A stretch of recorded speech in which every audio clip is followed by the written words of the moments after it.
So I'm here in half guard. Sorry, half guard. Jeez, I'm trying to get deep half guard. I'll start that again.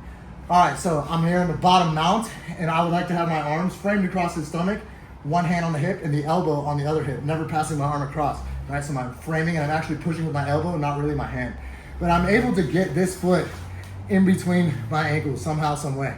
A lot of times the way we did it when we were doing our positional fights today, he was like trying to get S-mount, Corey, and sometimes they were lazy with this foot, and I was able to actually get it right here as well too.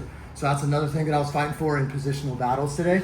But what I want to do is I want to put my feet on the ground and swing my knees up. This makes his body do that, see that?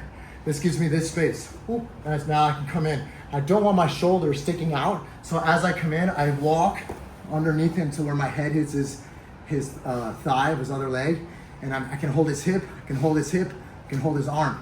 Either way, I can go forward or backwards. So in this case, I roll right over and I come up.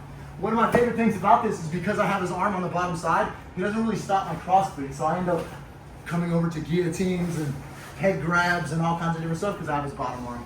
Let's do it again, Corey. So he was mounted, and I got this bottom foot over here.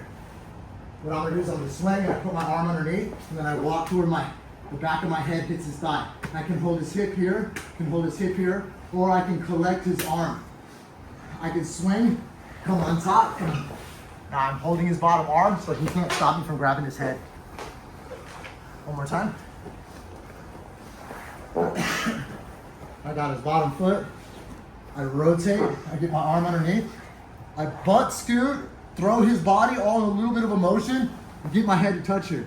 For you old folks, you know the Homer Simpson, right? We're walking like Homer Simpson on the ground in a circle, right? Now, I can hold him in just deep half and rotate one way or the other, holding his hip, or I like to collect this arm. Both times we've gone backwards. This time I'll go that way. If I feel his weight's over, boom, on top. Holding his bottom arm. You can see I'm still holding his bottom arm. He can frame on me, but he can't stop me from grabbing his head or cross-facing him and pulling out of the guard.